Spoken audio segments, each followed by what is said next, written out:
Bonjour à tous. Aujourd'hui, nous allons tirer les conclusions de ce qui s'est dit dans la vidéo précédente, c'est-à-dire on a parlé de la formation de la femme à travers une opération et donc toutes les conséquences que ça a amené. Donc on va proprement parler de la commercialisation de l'être humain. Tout ça finit toujours par être le point final, le pourquoi le système du régime du don s'arrête à un certain moment, repart dans notre civilisation, mais finit aussi par s'arrêter. Et c'est ce qui arrive ici dans cette civilisation ici occidentale aussi. Nous en sommes un petit peu au bout de la logique. C'est-à-dire que nous avons, nous aussi, atteint cette commercialisation de l'être humain. Donc il ne s'agit plus d'objets, mais il s'agit d'individus qui prennent la place de l'objet. Dans l'Antiquité, déjà, les Juifs avaient adopté ce système trinitaire. Dans la proto-histoire d'Israël, nous avons effectivement le dieu Yahweh qui est marié avec la déesse Akéra, et les deux ont un fils qui s'appelle Hakim. C'est-à-dire que c'est vrai qu'à un certain moment, et ça c'est une période un petit peu occulte, c'est-à-dire qu'Israël a voulu sortir de ce Dieu trinitaire et a voulu aller vers une autre expérience qui est celle du Dieu unique. Ça existait. Ce Dieu tout seul qui a beaucoup gêné. Qui a beaucoup gêné Babylone, puisque Babylone, mystérieusement, quand on a essayé d'imposer ce Dieu seul, ce Dieu monothéiste, quand les Juifs ont essayé de l'imposer, c'est ce qu'on peut appeler le yahvisme, et le yahvisme n'a pas duré aussi longtemps que ça a été une très très courte période finalement. Eh bien, Babylone a mystérieusement repris la main sur tout le Moyen-Orient antique pour réimposer de nouveau ce culte polythéiste. Donc il a aussi mis la main sur toute l'élite juive. Toute cette spiritualité juive a été réformée et est devenue éloïste, donc avec des apartés, des façons de fonctionner très spéciales qui ont défini ce que l'on appelle aujourd'hui la Kabbale.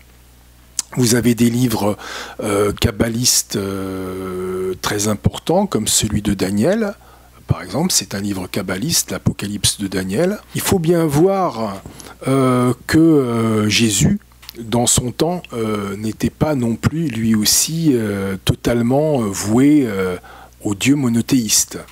Il avait un petit peu compris, lui aussi, que c'était quelque chose d'irréalisable, que cet idéal d'Israël ne pouvait pas être réalisé comme ça n'importe comment, surtout en son temps. Mais ce que l'on sait, c'est que Jésus, lui, a vécu donc sous occupation romaine, c'est-à-dire que les Romains avaient la force, était la force qui cadenassait un petit peu toutes les sociétés moyen-orientales de l'époque. Mais c'est-à-dire que cet empire romain respectait beaucoup la culture grecque. Donc Jésus a vécu en plein gréquisme, en fait. Lui et Jean le Baptiste, ils ont un petit peu tous les deux, ils partagent tous les deux un petit peu un problème semblable. C'est-à-dire que Jean le Baptiste, vous allez pouvoir retrouver ça par exemple dans le livre La vie de Jésus de Ernest Renan.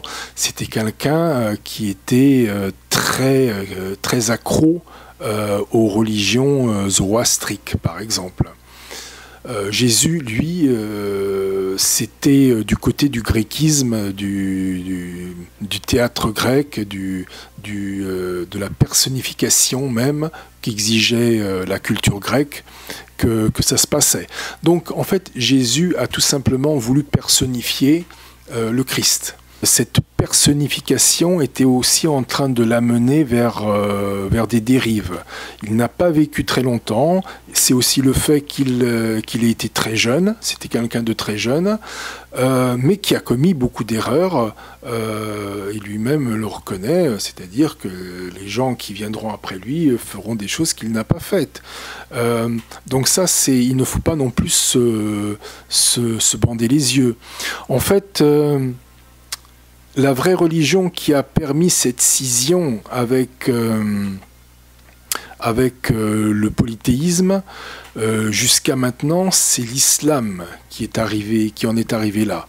Le nouvel ordre mondial sera vaincu par l'islam. Et j'engage les catholiques à observer et à prêter main forte, à ne pas se laisser faire par tout ce qu'ils voient autour d'eux.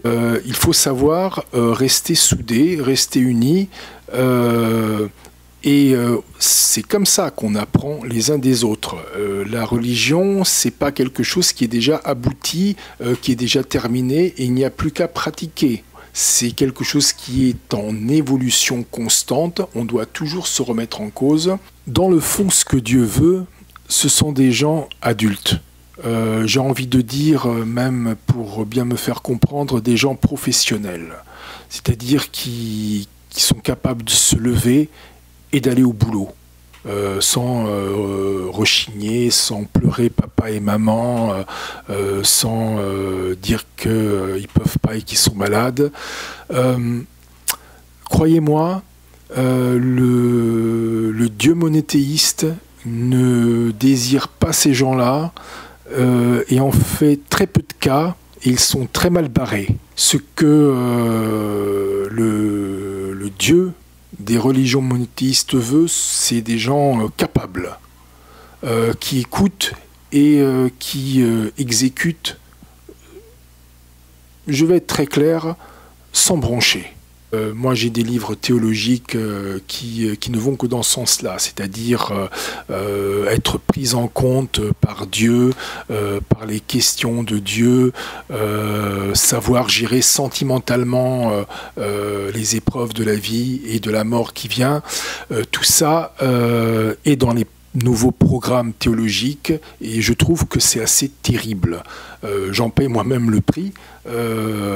Les profs ne sont pas toujours d'accord avec moi. Vous le pensez bien que quand ils me disent de dire un petit peu ce que je pense de telle question, quand ils me demandent mon opinion subjective, les critiques se font très menaçantes à mon égard. Mais ça va, j'obtiendrai quand même mes points.